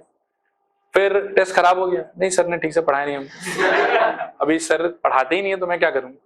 और फिर कुछ लोग इससे भी 2 कदम और आगे रहते हैं, उनका क्या है कि उनको कोई पढ़ाई लिखाई से मतलब नहीं, उनको ऐसा लगता है कि टीचर जो है वो परेशान कर रहा है वो पैसा वैसा लेके बस मेरे जीवन में परेशानी सब क्रिएट कर रहा है। तो वो क्या करते हैं, देखो वो ना एग्जाम से जस्ट पहले, मतलब एक तो उन लोग 3-4 रात पहले पढ़ना स्टार्ट करते हैं, और वो किताब कॉपी नोट्स, ठीक है, ये सब चीज को लीस्ट इंपॉर्टेंस वो सबसे पहले, आजकल मतलब सब इंटरनेट का जमाना है, मिल तो सब जाता ही है नेट पे, तो सबसे पहले ढूंढते नहीं सिलेबस, इस सिलेबस में है क्या क्या। उनको ऐसा लगता है कि वो इतने बड़े आइंस्टाइन है ना कि मतलब उनको सिलेबस देखते सब समझ में आ जाए, तो सिलेबस पहले देखते हैं, और सिलेबस को भी वो ध्यान से नहीं देखते। कई बार अगले पेज में भी कुछ कुछ रहता है, वो बस इसको देखा। अच्छा मान लो कि जैसे स्टैटिस्टिक्स में जेड टेस्ट नहीं लिखा हुआ और थोड़ा बहुत जेड टेस्ट का कुछ मैंने पढ़ा दिया गलती से, सर ठीक से नहीं पढ़ा पाया, देखो ये तो आ ही नहीं रहा है, सर डाल दिए। फिर वो क्या करेंगे कि मतलब ऐसे देख लिया ना तो उसको मन में शक एक आ जाता है कि नहीं सर ने बहुत ज्यादा पढ़ा रखा है, इतना मेरे काम का नहीं। तो फिर वो क्या करते हैं कि आगे बढ़ते बढ़ते जैसे एक क्वेश्चन देखा, अटेम्प्ट किया, बना, अच्छा हाँ ये आ सकता है, एक और अटेम्प्ट किया, थोड़ा बना, थोड़ा डिफिकल्टी बनी, ये भी ठीक है आ सकता है। एक पढ़ा क्वेश्चन एक बार नहीं समझ में, ये आएगा नहीं शायद इसको, और उसके बाद फिर वही, फिर ये सब ये वाला स्ट्रेटेजी, फिर वो यूट्यूब ये सब वाला भी आता ही आजकल, ठीक है, कि मतलब अप्लाइड मैथ्स इन 10 मिनट्स, ठीक है, इकोनॉमिक्स इन 10 सेकेंड्स, फास्ट चाहिए ना सबको, तो इकोनॉमिक्स में कुछ नहीं है, इकोनॉमिक्स अप्लाइड मैथ्स इन 5 सेकंड में भी दिखा सकता हूँ। देखो मैं ऐसे पकड़ूंगा वीडियो पे, ऐसे फिनिश, नहीं मैं बता रहा हूं, देखो ये सब गड़बड़ है यार, ये सब में मत पढ़ो, ठीक है, बस दिखा देंगे ऐसे तो देख लो, हो गया।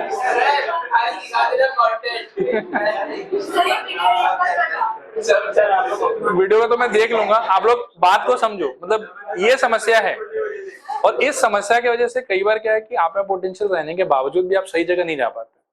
मैं बाकी टीचर्स का मैं नहीं बोलूंगा, लेकिन मैं अपने बारे में आपको श्योरली बताता हूँ कि मेरा जो भी कंटेंट है वो बहुत रिसर्च किया हुआ रहता है। जो भी चीज का सवाल मैंने सैंपल पेपर में या कोई क्वेश्चन पेपर में कहीं देख रखा है उसी को मैंने इंक्लूड किया। और कुछ चैप्टर्स आप लोग का ऐसा है ना कि जिनका सिलेबस सीबीएसई ने खुद ही ढंग से डिफाइन नहीं किया, ठीक है, कि मैं क्या पूछूंगा और क्या नहीं पूछूंगा। किताब वगैरह पे भी अपन ट्रस्ट नहीं कर सकते, एक अलग अलग किताब में अलग अलग टाइप से दिया हुआ है, और ये सब टॉपिक सच्ची बताऊं तो you are not mature enough कि आप इस टॉपिक के इंपॉर्टेंस को ढंग से समझ पाए। आज के पहले, मतलब आज से 1 साल 2 साल पहले जब से अप्लाइड मैथ है तब से तो आप लोगों को पढ़ना पड़ रहा है, बट उसके पहले इस चीज को ग्रेजुएशन लेवल पे पढ़ाया जाता था, और ग्रेजुएशन के भी फर्स्ट ईयर में नहीं मिलता था, ये सेकंड ईयर थर्ड ईयर में जाके मिलता था। तो चीज सब समय से बहुत एडवांस आपको पढ़ाया जा रहा है, दिस इज वन थिंग जो सच में बहुत ज्यादा यूजफुल। और इसमें मतलब समझ रहे कि बहुत ही मतलब कॉशियसली मुझे ट्रेड करना पड़ रहा है कि मैं क्या बोलूं और क्या नहीं बोलूं। इसीलिए प्लीज ये सब टाइप का डाउट जो है आप अपने मन में मत लाओ कि ये मेरे को पढ़ना है वो मेरे को नहीं पढ़ना है। जहां जो चीज नहीं पढ़ना मैं खुद ही इग्नोर कर दूंगा। नॉर्मल डिस्ट्रीब्यूशन आप देखो, मैंने पूरा थ्योरी इग्नोर कर दिया उसको कोई काम ही नहीं था क्वेश्चन सॉल्व करने के लिए। अब बिना उस थ्योरी को देखे हमारा अच्छे से सारा क्वेश्चन सॉल्व हो ही रहा है। इसमें भी जो नहीं इंपॉर्टेंट है वो ऑब्वियसली मैं हटा दूंगा, लेकिन आप ऐसे सेल्फ डिसाइडिंग मोड में मत आओ, वो आने से बहुत रिस्क है। क्योंकि अल्टीमेटली ना क्लास 12 पार करना ये आपके जीवन का लक्ष्य नहीं है। आपके जीवन का लक्ष्य है कि 12 भी पार करना है और साथ ही साथ एक अच्छे कॉलेज में जाना भी, वहां से भविष्य बनेगा। ठीक है, और जब यहां तक का मेहनत की हो तो थोड़ा सा और मेहनत है, क्यों छोड़ रहे हो उसको। ठीक है, चलो कंटिन्यू करते हैं। पॉपुलेशन सैंपल सब चीज पता ही है आप लोग को, एक बार इसको भी रीड कर लूं। पॉपुलेशन मतलब लार्ज कलेक्शन और इसका मतलब सबसेट या फिर part of that large collection. इसका कैटेगरी फाइनाइट इनफाइनाइट हो सकता है, ये बेचारा हमेशा फाइनाइट होगा, ये कभी इनफाइनाइट हो ही नहीं सकता, नहीं तो फिर ये खुद भी पॉपुलेशन हो जाएगा। Result of a survey done on total population is always precise and accurate, अगर कर पाए तो। और result of a survey done on a sample population is never 100% accurate obviously. फिर नेक्स्ट है the population focuses on identification of characteristics और attributes like mean, variance, standard division of the population. और इसमें है तुक्का मारना है अबाउट पॉपुलेशन। दोनों एक ही बात है, ऐसे कभी कभी होता है ना जबरदस्ती पॉइंट क्रिएट करना रहता है तो भारी इंग्लिश लगा के कुछ कुछ लिख दो, ये कुछ वैसा ही पॉइंट है। ठीक है, कि मतलब ये पॉपुलेशन का ये तीन कैरेक्टरिस्टिक या एट्रीब्यूट्स को कैलकुलेट करके बताता है, और ये जो भी एट्रीब्यूट्स कैरेक्टरिस्टिक्स बताएगा इनिशियली तो वो किसका बताएगा, सैंपल का, फिर देख के हम तुक्का मारेंगे किसका, पॉपुलेशन। क्लियर है मेरे ख्याल में। फिर इसके बाद में आता है समान सैंपलिंग। सैंपलिंग का मतलब हो गया आपके कुछ खास नहीं, सैंपलिंग का मतलब हो गया कि पूरे बड़े से डेटा में से एक छोटा सा डेटा एक्सट्रैक्ट करो अपने ऑब्जेक्टिव को सर्व करने के लिए, उसको हम लोग क्या बोलते हैं, सैंपलिंग। एक बार रीड कर लो इसको भी। It is the process of selecting some members of the population collectively, कुछ गड़बड़ कर दिया क्या मैंने, it is the process of selecting some members of the population collectively called as sample. ठीक है, वैसे चलेगा ये English. A well chosen sample will always contain most of the information about the population. There are mainly two types of sampling. पहला क्या है, probability sampling, और दूसरा क्या है, non probability sampling। यहाँ सब सामान से थोड़ा नया मिलेगा आप लोग को, थियोरेटिकल सामान है, उतना कुछ एप्लीकेशन है नहीं इनका, बस नाम वाम याद रहना चाहिए आपको। ठीक है, probability sampling, non probability sampling. Probability sampling और नॉन प्रोबेबिलिटी के बीच का एक बेसिक डिफरेंस मैं आपको बताता हूँ। इसमें क्या होता है कि पॉपुलेशन के अंदर में जितना भी डेटा पॉइंट है सबका सेलेक्ट होने का चांसेस ऑलमोस्ट इक्वल हो, लेकिन इसके अंदर में क्या होता है कि थोड़ा बायसनेस आ जाता है, सारा डेटा पॉइंट का सेलेक्ट होने का चांसेस एकदम एग्जैक्टली इक्वल नहीं होगा। फिर इसका भी बहुत सारा कैटेगरी है, एक बार नाम सुन लेते हैं और आज की क्लास को वहां रैप अप करते हैं, अगले क्लास हाइपोथेसिस से स्टार्ट करें। चलो आगे। देखो पॉपुलेशन में तो बहुत सारा डेटा है। अब मान लो कि आप अगर ऐसे सेलेक्ट करते हो कि सबका आने का चांसेस बराबर, जैसे मैं आपको एक एग्जांपल दूंगा, इसी 200 के बीच में मानो कि मैं आपको 10 स्टूडेंट सेलेक्ट करने के लिए बोलूं और average of applied maths marks मेरे को चाहिए, तो आप अगर एकदम एक अनबायस्ड ढंग के आदमी है तो आप थोड़ा मेहनत करेंगे। मेहनत करके आप क्या कर सकते हैं, मान लीजिए कि सबसे सिंपल वाला बताता हूँ, इसको सिंपल रैंडम सैम्पलिंग बोलते हैं। ठीक है, कि आप पर्चा लीजिए 202 और एक पे लिखिए 1, एक पे लिखिए 2, एक पे लिखिए 3 एंड सो ऑन, और 200 पर्चा ऐसा बनाइए। फिर एक बैग में सबको मिक्स करके आप डाल दीजिए और किसी 1-2 साल के बच्चे से बोलिए कि इसमें से 10 पर्चा निकालो। कोई बायसनेस कहीं पर भी नहीं और सबका आने का चांसेस बिल्कुल इक्वल है। लेकिन यहीं पे सपोज करो, अच्छा तो ये जो आप करोगे इसको हम लोग बोलेंगे प्रोबेबिलिटी सैंपलिंग। लेकिन यहीं पे हो सकता है कि आप थोड़ा सा मतलब क्या है कि बड़ा होने के बाद में इंसान आलसी हो जाता है, आप सोचो कि भाग ये सब कौन करेगा। कितने लोगों को मैं जानता हूँ क्लास में से, अच्छा 3 4 5 6 7 8 9, एक कम है, एक पहले वाले से पूछ ले तुम किसी को जानता है। और वैसे करके अगर आप सैंपलिंग करोगे तो ये तो हो गया, मान लो कि आप एग्जैक्टली आपके फोन में जिसका कॉन्टैक्ट है वही लोग आ पाए, बाकी लोग तो काउंट ही नहीं होगा। तो उस टाइप के सैंपलिंग को हम लोग बोलते हैं नॉन प्रोबेबिलिटी सैंपलिंग, और इसमें सब लोग का आने का चांसेस बराबर नहीं होते। क्लियर है मेरे ख्याल में। अब इसका भी कैटेगरी है, बात करते हैं उसमें। तो प्रोबेबिलिटी सैंपलिंग में देखो क्या है, in this type of sampling the selection of members from population is random such that each member of the population has equal chance of being selected, जो मैंने बताया आपको। This method is also known as random sampling and there are mainly 4 types of probability sampling. पहला है simple random sampling, वो वही है जो मैंने आपको बोला कि सबका पर्चा पे नाम लिखो, डाल दो और randomly select करो। पढ़ लो एक बार फिर भी। In a simple random sampling, every member of the population has equal chance of being selected. This is one of the most common methods of sampling. ये 2 बार आ गया शायद, ये इसका एग्जाम्पल, इसको पढ़ो आप। There are 1000 employees in a company. You want to select a simple random of 100 employees. ठीक है, you assign a number to every employee in the company from 1 to 1000 and select randomly 100 numbers. तो वो हो जाएगा आपका simple random sampling. ठीक है, simple random के बाद में आता है सिस्टमैटिक सैंपलिंग। और सिस्टमैटिक सैंपलिंग में क्या होता है बेसिकली, जैसे इसमें क्या है कि आपको 100 नंबर सेलेक्ट करना है और वो एक बहुत लंबा प्रोसेस है, तो आप इसको रैंडम रख के भी थोड़ा छोटा कर सकते हो। जैसे आप पहले ही बोल दो कि हम जो भी नंबर लेंगे, एक नंबर जो भी सिलेक्ट करेंगे, उसके 4-4 यूनिट के बाद में जो लोग आएगा वो ऑटोमेटिकली सिलेक्ट हो जाएगा। ठीक है, हमको 1000 में से कितना सिलेक्ट करना है, 100 सिलेक्ट करना है, तो ये तो आप 100 को पूरा मैनुअली कंप्लीट करो, 100 सिलेक्शन करो आप, और या फिर आप क्या करोगे, ऐसा पहले डिक्लेयर कर दो कि 4-4 के डिस्टेंस में हम लेते जाएंगे।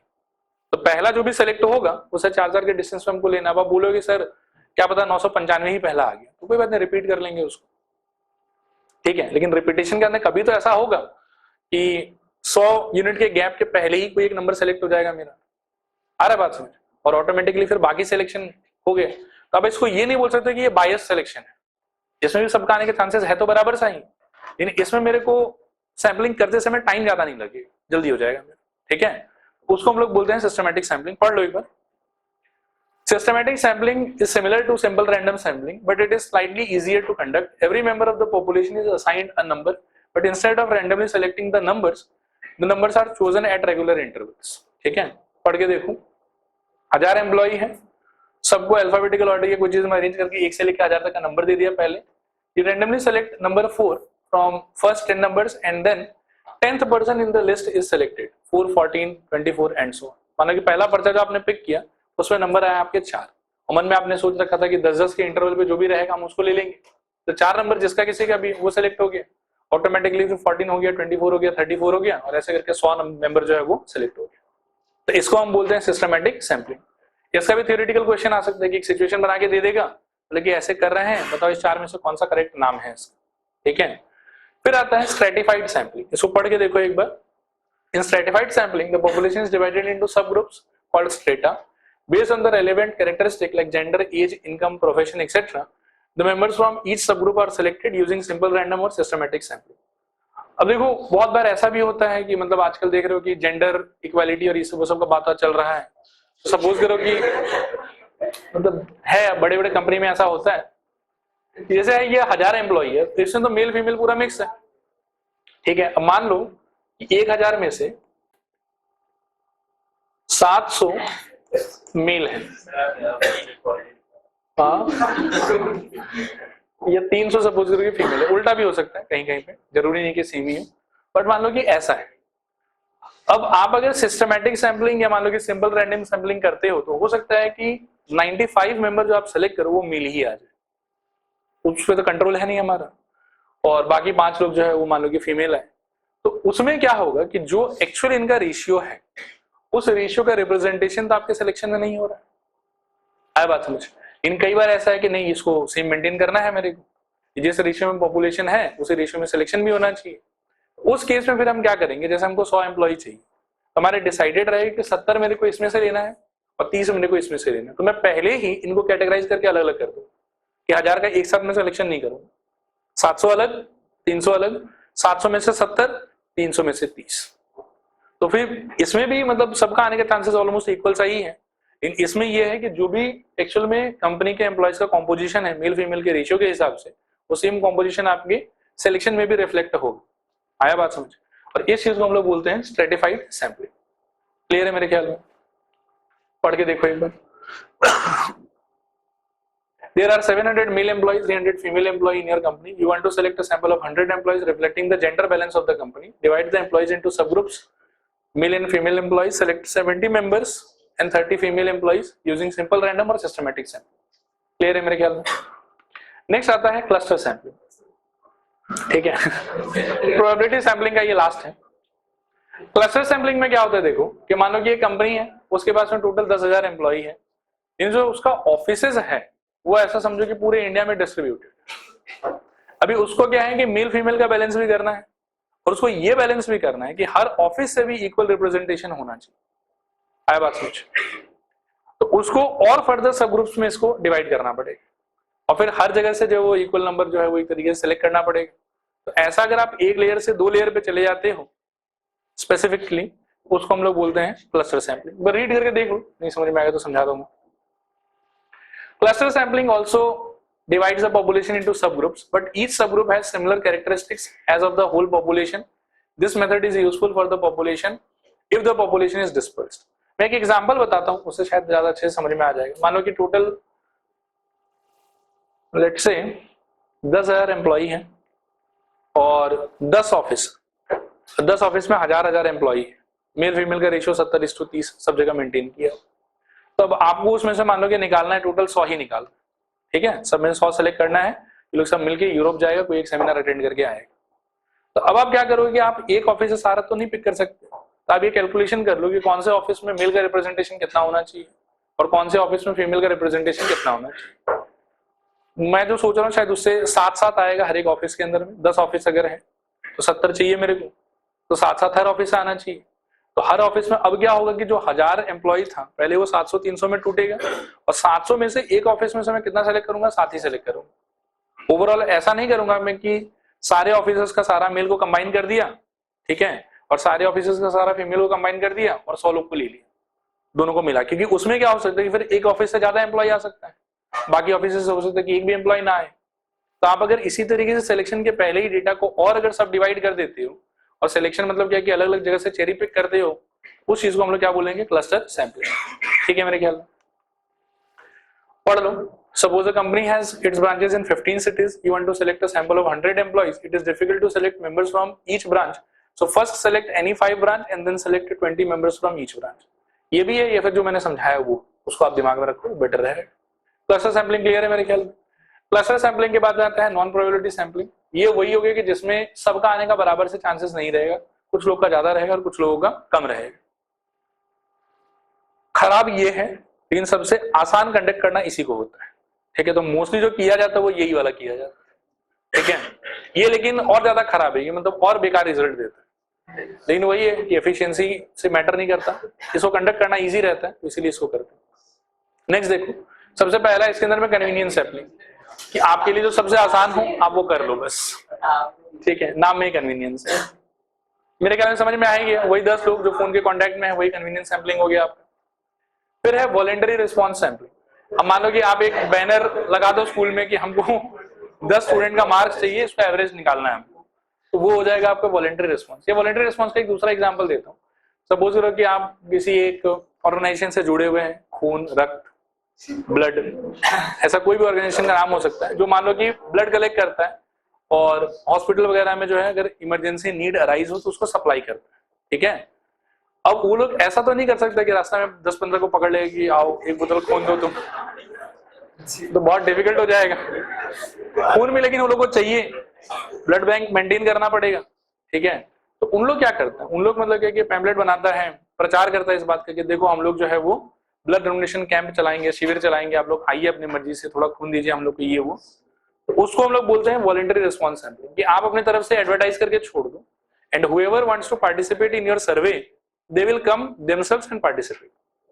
तो उसको हम लोग बोलेंगे वॉलंटरी रिस्पॉन्स सैंपलिंग. मतलब इसमें भी आप क्या कि सैंपल ही ले रहे हो वैसे तो, ठीक है, लेकिन पार्टिसिपेंट अपनी मर्जी से खुद आ रहा है आपके पास, आप कहीं जावा नहीं रहे हो, कुछ नहीं कर रहे हो. क्लियर है मेरे ख्याल में ये वाला. इसमें सारे पार्टिसिपेंट्स को आप पहचानते हो अच्छे से, जो बिल्कुल आपके बगल में आप उनसे बात कर रहे हो. इसमें पार्टिसिपेंट्स इंडिपेंडेंट है, माइट भी कि आप इनको जानते हो, माइट भी कि आप इनको नहीं जानते हो, लेकिन खुद की मर्जी से ये लोग आएगा पार्टिसिपेट करने के लिए. नेक्स्ट आता है जजमेंट सैंपलिंग. अब जजमेंट मतलब कोई भी रियलिटी शो जो है उसको आप बोल सकते हैं कि जजमेंट सैंपलिंग. अब मान लीजिए कि डांस इंडिया डांस ले लीजिए या रूडीज ले लीजिए, कुछ भी ले लीजिए. हाँ, आप बिग बॉस ले लीजिए. तो इन सब में क्या है, देखो अभी रूडीज में जब इनिशियल स्टेज होता है ऑडिशन वाला, सुनो प्लीज, पढ़ाई पे ही रहो, भागो मत, ये तो एकदम पगला ही जाता है सस्ता वाला. जस्ट सुनो, जजमेंट सैंपलिंग की बार फिर बोलता हूँ. अब मानो कि जैसे डांस इंडिया डांस है, ये सपोज करो कि आप रोडीजी है, तो डांस इंडिया डांस में ऐसा नेसेसरी नहीं है कि आप जो एक क्लिप किसी एक पार्टिसिपेंट का देख रहे हो वो उसका बेस्ट परफॉर्मेंस हो सकता है कि उसमें पोटेंशियल बहुत था, लेकिन आप बस उससे 2 मिनट, 2.5 मिनट या 10 मिनट बात करके उसको रिजेक्ट कर दिए, उसको आगे चांस ही नहीं मिला. ठीक है, और इस सिचुएशन में कंप्लीटली सब बात किस पर डिपेंड करेगा, जज के ऊपर. ये तो बहुत ही भयानक तरीके से बायस्ड तरीका है चीजों को सिलेक्ट करने का, बट उपाय नहीं है, कन्वीनियंस इसी में होता है, तो ये करते हैं हम लोग। तो जजमेंट सैम्पलिंग आप उसी को सोच सकते हो, किसको बताओ, कि मतलब एक आदमी खुद डिसाइड करेगा कि इन सारे पार्टिसिपेंट्स में से मेरे को किसको लेना है और किसको नहीं लेना। ठीक है मेरे ख्याल में। लास्ट आता है स्नोबॉल सैम्पलिंग, बस वो लास्ट है। स्नोबॉल में क्या होता है देखो कि ऐसा है, ये आजकल तो इंडिया में थोड़ा कम होता है, मैंने लास्ट देखा था, खैर नाम नहीं लूंगा, अभी एक मूवी याद करो आप लोग, फिर हेरा फेरी। इसमें क्या होता है कि बिपाशा बासु एक चलाती है Lakshmi chit fund.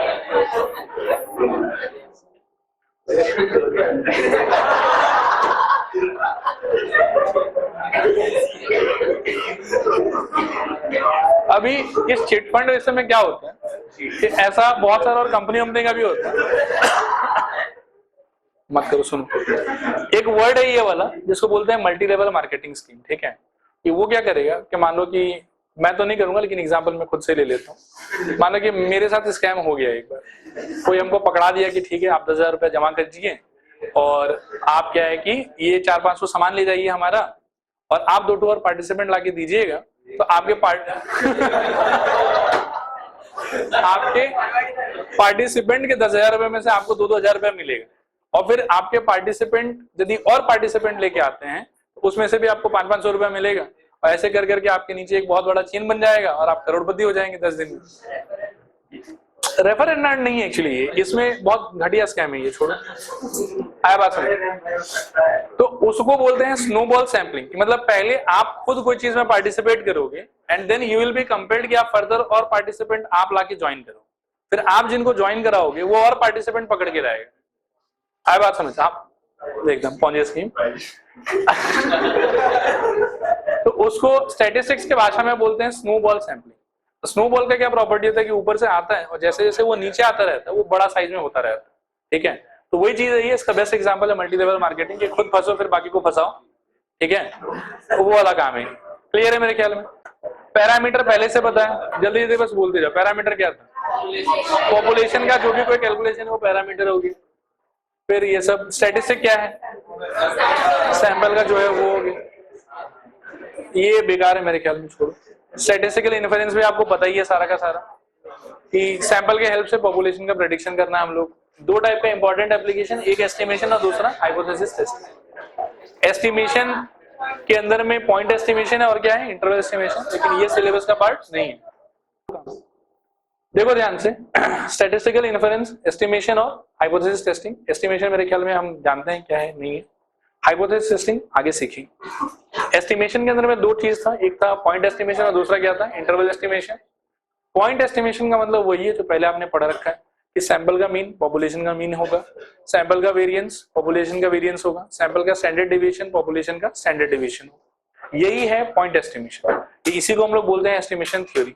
Interval estimation कोई एक अलग टाइप का चीज था, लेकिन वो हमारे सिलेबस का पार्ट है ही नहीं, तो माथा फोड़ी उसके अंदर में नहीं करेगी। तो उसके अंदर पॉइंट एस्टिमेशन वही जो मैंने आपको बताया, पढ़ के देखो। In point estimation, we use sample data to calculate a single value of an unknown population parameter. Single value obtained from sample data is known as point estimate of the corresponding population parameter.